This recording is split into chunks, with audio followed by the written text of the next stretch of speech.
And I'm going to use some PowerPoints. The PowerPoints will be available to you, so you don't need to take down anything that's on the PowerPoints themselves.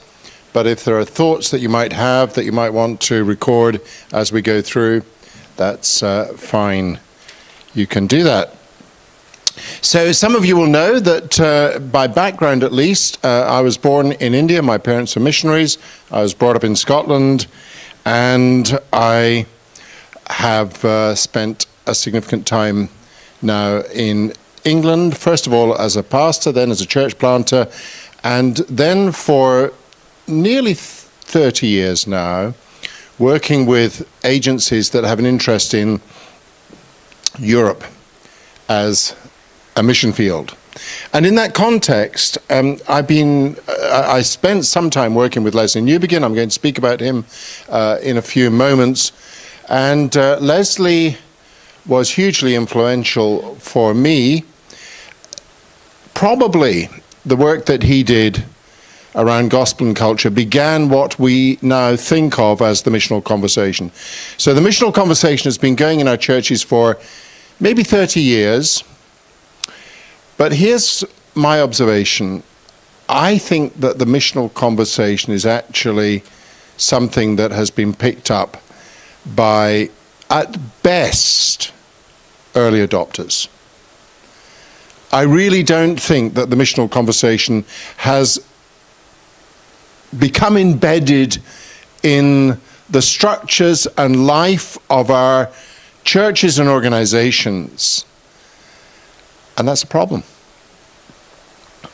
Because actually we need that conversation to be deeply embedded if we're going to be effective as missionaries on this continent.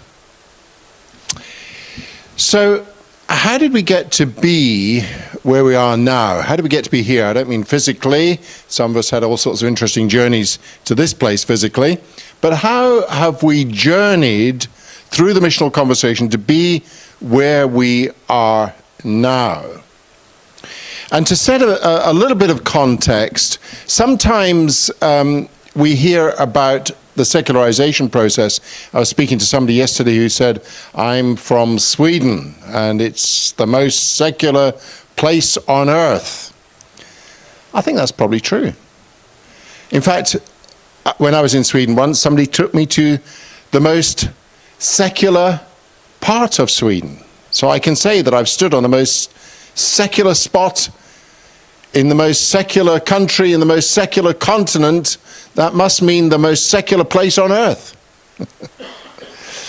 But actually, there's also a lot of nonsense talked about the secularization story. And what those who believe in the secularization story would like you to think, one of the myths of secularization is that religion has been in decline, Christianity has been in decline ever since science came on the scene, and it's just been a long, slow decline ever since, and it's soon all over, folks.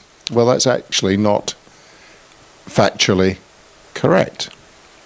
In fact, long after the Enlightenment began and science began as a process, Christianity was extremely vigorous. In fact, the high tide mark, the high tide for Christianity was probably the late 19th century.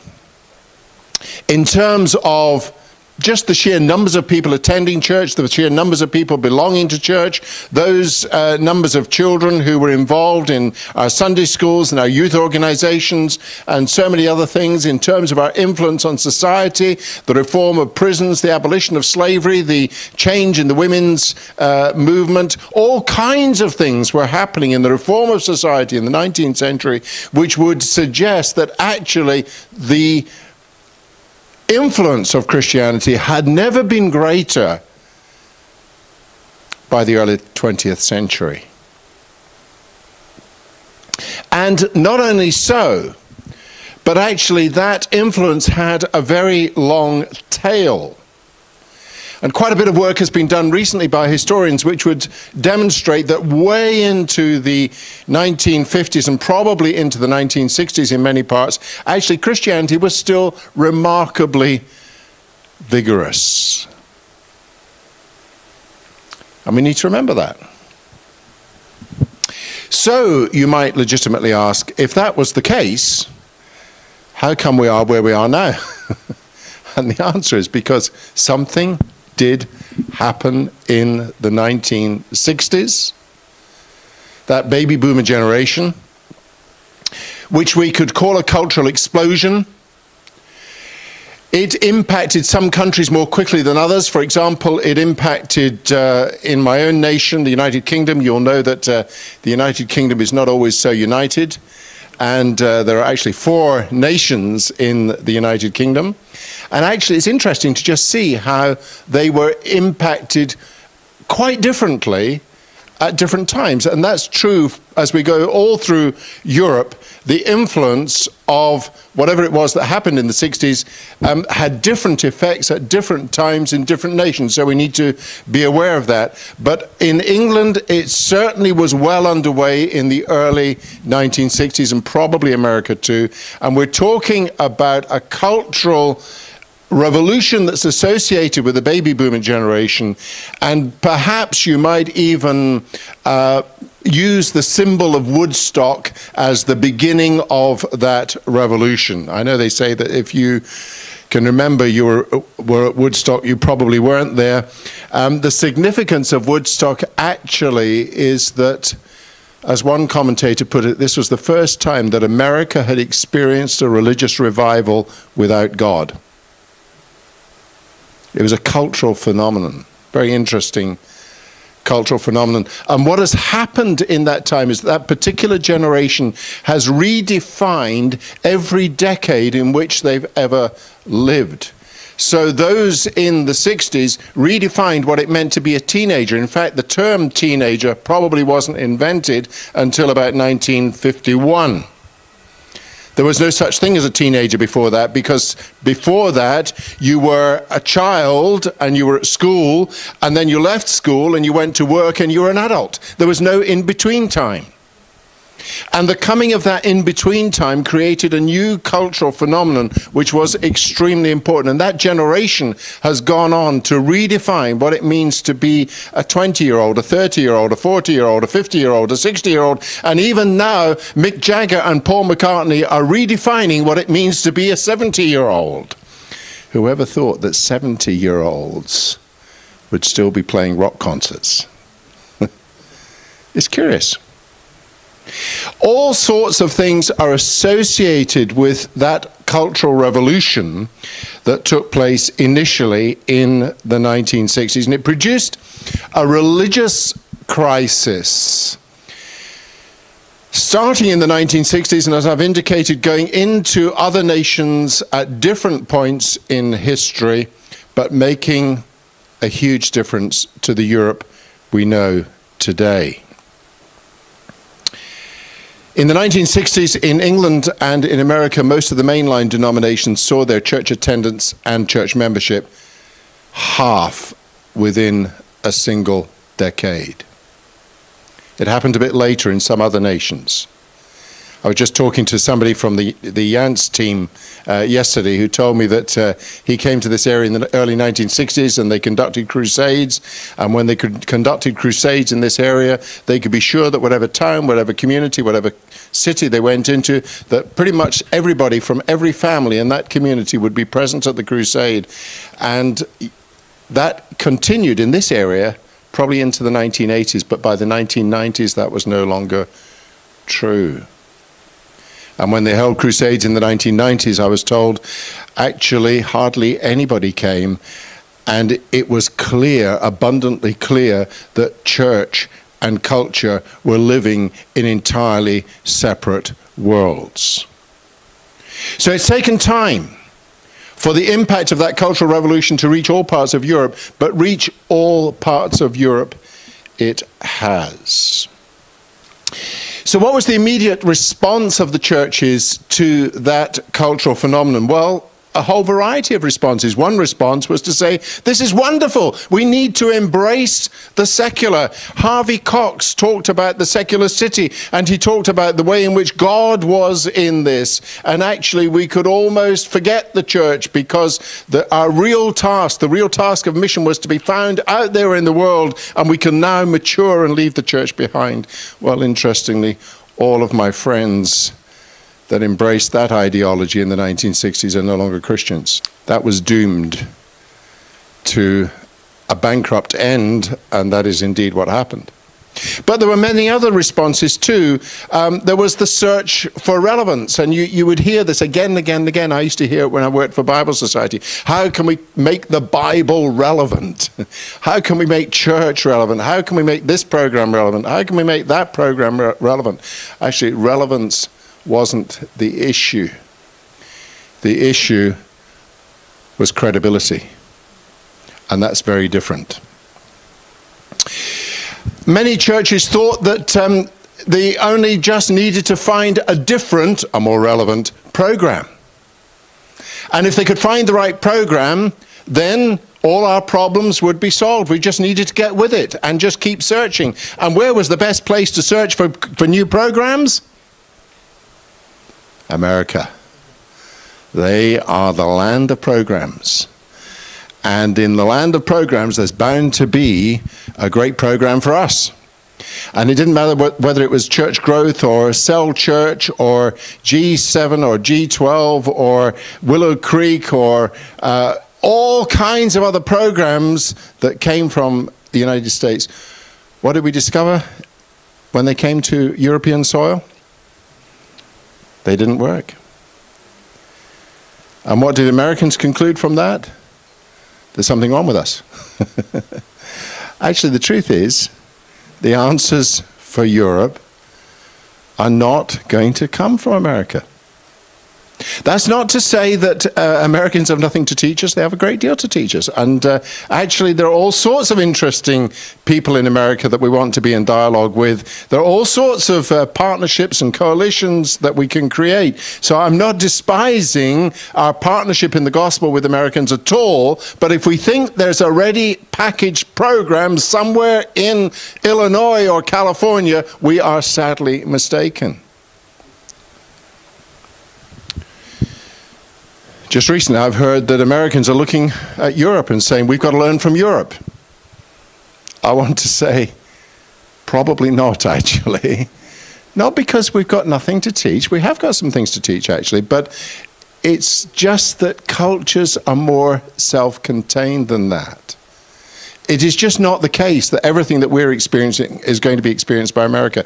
The American situation is different. And not only is it different, but it's different in different parts of America. For example, in the Northwest, which I know fairly well, there has never been a Christian majority in that part of America. Well, that's just not so in many other parts of America. So America is a much more complex reality than simply saying everything that's happening in Europe is going to happen in America tomorrow. Life is more complicated than that. Well, that was the initial reaction of the churches. Not a very helpful reaction, but a very understandable one. On top of that, or alongside that, was coming more thoughtful responses. And I want to center on what I think is the thoughtful response of Leslie Newbigin. And the point about Newbigin was he returned to Europe as an outsider. He spent a lifetime in India as a missionary, and when he left Europe, Europe was that same Europe that had been deeply influenced by the 19th century, and it was confident about the faith, and it was confident about its culture, and it was confident that it had something to share with the rest of the world, and so he went as a missionary. But just before he finished his time as a missionary, he noticed that Western young people were turning up in the East, looking for spiritual enlightenment. And he wondered what was going on. And when he came back to Europe, he found a landscape he just no longer recognized. What has happened in the years since I've been away? And so he was able to bring a fresh kind of eye to Europe. And he was able to spot and describe in very helpful terms the missionary situation of the West. It is not the case that the West was simply going through a bad time and we just needed to find a few new programs. He pointed out to us that actually we are a mission field. And a mission field unlike any others, because this is the first time that a culture has taken its founding story, its very reason for being and existing and being shaped in a particular way, and said, we no longer want anything to do with that founding story, and we're even wanting to deny that it ever existed. That's what the European Union have done of late. We were never influenced by Christianity, they want to say. Well, that's not true. It's a very curious missionary situation. And Newbegin speaks about that missionary situation this way. He points out that the problem is not just in the church. The problem is lying in the culture. The culture itself is undergoing a period of extreme questioning and doubt. Not the kind of normal self-questioning of a healthy culture, but the kind of questioning that is causing it to look at its own extinction or death. He saw that very clearly. And as he was thinking about that, he noticed also that just as those young people that had come to the East to find enlightenment had often been young people without hope and they were looking for hope, he noticed that actually in Western culture there was an absence of hope. And the thing that took the place of hope was simply the idea that in our old age, the state needs to provide for our well-being through better health care and better pensions. But that's the most we can hope for. What happened to that vibrant culture that felt they had something of life to share with the world that is more than just the hope for a comfortable retirement? That troubled him. And so out of that troubled sense, he began to produce an agenda. And the first part of that agenda was he wanted to insist that the gospel is not private truth. It is not just that Jesus is my Lord, but Jesus is the Lord. And that in asserting that the gospel is public truth, he's talking about the gospel as facts about acts. In other words, these are true things that actually happened in the life, the ministry, the death, the resurrection of Jesus Christ. And we need to declare that these public facts cannot be hidden away and privatized in the lives of individuals in the hope that they just might make us feel a little better, a kind of self-help therapy. The gospel is public truth and belongs in the public square. One of the things that puzzled me about Leslie, and this happened quite late in his ministry, and so I never really got a chance to question him as closely as I would have liked to have done, but he seized hold of the single issue of epistemology. And I used to think, why has he done that? Why is he so interested in epistemology? It's a kind of a dry and potentially quite technical area. What on earth has caused him to be so full of passion? Because he was. Imagine getting passionate about epistemology. Well, he was. And it's only just recently that I've begun to realize why he was so passionate about this subject.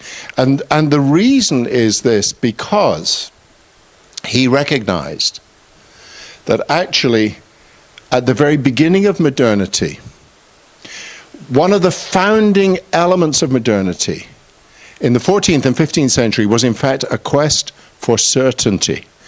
a quest for certitude, a quest for knowledge about how we might know things. It was, in fact, the epistemological question that gave rise to modernity itself. Now, that question was answered in a very particular way by Descartes, and what has happened since that time is that the solution of Descartes has begun to unravel, and as one writer put it, in terms of our present culture, from deconstructionism to contemporary cultural expressions found in modern film, our age is suspicious that truth, including religious truth, is fragile, finite, and contingent. The result is not the 16th century desire to rise above ourselves, in other words, to be ambitious about a claim for the truth, but rather a sense of vertigo and weariness. We're suspicious. We don't believe any longer that there is such a thing as truth. And what Leslie had begun to realize is that when a crisis occurs in a culture, that crisis revolves around the very issue of how we might know truth. And so he was passionate about epistemology in a way that I think is actually quite significant. He also talked about the importance of confident witness. Now, what he meant by that was a witness that contains humility. A witness that contains, if you like, a degree of modesty. In other words, it's a witness that wants to say, we're going to take that which we believe to be public truth and that which we believe we can talk about intelligently because we have some kind of sense of what the epistemological solutions might be, and we have a way of talking about tradition, and we have a way of talking about how we arrive at truth, and we want to present that in the public square, not on the basis that we and only we are right, but on the basis that we have something we think we can offer, and we want to offer it humbly so that we can create a debate and a discussion about where God might be taking us. That's confidence. But it's confidence with modesty and humility. And that's important if we're going to create those spaces for debate. And then lastly, he began to talk about the congregation as constituting the hermeneutic of the gospel. In other words, he was saying to us, look, it's all well and good talking about epistemology and public truth and public square and all of these things, but somehow or another this has to be expressed in the life that we know as local congregations. If that doesn't happen, then our witness is falling short. Now, here's the tragedy in Leslie's life. He was minister for a long time of a small inner-city congregation in Birmingham, and he courageously attempted to speak about public truth in a situation where there were many other faiths in the neighborhood, and actually he never quite saw that congregation come to life. It was a little bit of a personal tragedy for him. Great man as he was, great missionary as he was, he found it almost impossible to revive this little congregation in the middle of Birmingham. Just before he died, something remarkable happened. He moved to London and he bumped into a church some of you may know as the Alpha Church, Holy Trinity Brompton. And he came to me in one great excitement and he said, Martin, I've come across a church. I don't know if you've ever heard of it. Well, I had. He said, I'd never imagined such churches existed. And in the last few years of his life, he had this wonderful love affair in the sense that Holy Trinity Brompton embraced him and said, please come and teach us the Bible. And he said, I'd love to come and teach you the Bible, but would you please teach me the life of the Spirit? And it was just such a lovely way for him to end his life, having discovered at least one congregation that constituted the hermeneutic of the gospel in its very being and life. And great that he could recognize it in a tradition that was not his own. He was a great man. Well, we could say other things about Leslie, but I think these were some of the important things that he began to speak about. And in doing so, he was very well aware that there are three narratives, at least, that challenge the Christian story. we could add more. We could say that the narrative of Islam challenges the Christian story, but I want to talk about our own culture, because there are three stories in our culture that challenge the gospel, and the first of those is the story of the autonomous individual. And that story essentially says to us, out of the Enlightenment, that the way to be happy is to be free of all commitments and all reliances on others. In other words, to be totally autonomous, to be independent of others. And in so doing, we will find that wonderful word, freedom. Because nobody else will be tying us down. We will find freedom, and in freedom, we'll find happiness. Well, one of the curious things about autonomous individuals is that they're some of the most miserable people on earth. Because what we find, in fact, is that autonomy leads to loneliness. And loneliness leads to alienation. And the place of alienation is so horrendous that actually, as Hermann Hesse graphically illustrated in his novel Steppenwolf, that kind of alienation leads to a kind of slightly non-human existence.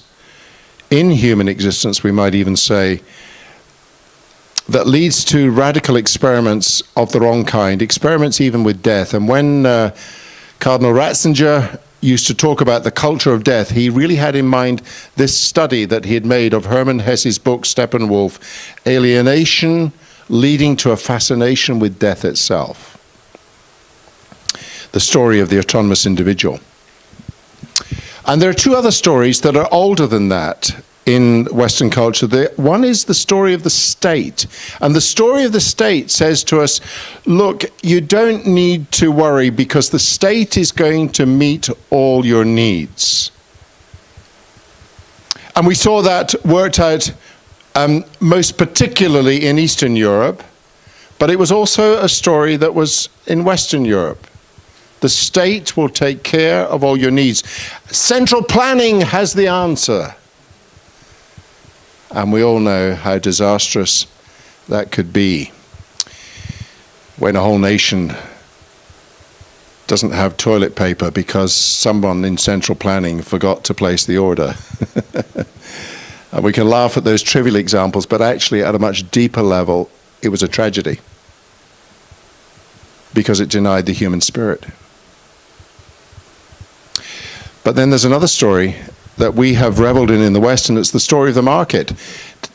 The state can't supply all your needs, but the marketplace can, because it's infinitely creative and variable, and it will delve into your needs, and it will meet your needs at every point. And of course, these stories are lies. They kind of play with the idea of the autonomous individual in a variety of interesting ways. These stories reinforce each other, but particularly the story of the state and the market, which are the stories that our politicians play with. These are stories that in one sense are in conflict with one another, but in another sense they also collude with one another. They need each other because the market knows that it can't actually do everything, and the state knows that it can't supply everything, and so they kind of need each other. And what happens in this collision and collusion is that the ordinary person, the ordinary European, gets the life crushed out of them. Because this isn't what it means to be truly human. And so in our present time, what can we say? Well, first of all, there are some hopeful signs. I think there are signs of renewal, spiritual renewal, I would say, in the culture and in the church. Not uniformly across Europe, it's quite different in different places. But nevertheless, there are signs of spiritual renewal in both culture and church. I think there are wonderful church planting movements beginning to emerge, which are just incredibly exciting. And I just am amazed at what's beginning to happen all across Europe. I want to say that it's probably more advanced in some countries than others, and probably actually more in England than in other nations. But it is happening quite widely. And where it's not church planting, it might be described as fresh expressions. The fresh expressions movement has taken hold not only only in England, but in many other nations too, in Scandinavia, and here, in fact, in this part of Germany, been huge conferences around fresh expressions. I was talking with the founder of Fresh Expressions recently, Graham Cray, and he said, Martin, fresh expressions is the thing. So I said, well, you know, it's good, Graham. It's another version of church planting. He said, no, Martin, you're wrong. Church planting is another version of fresh expressions. And that's fine. But here's the point.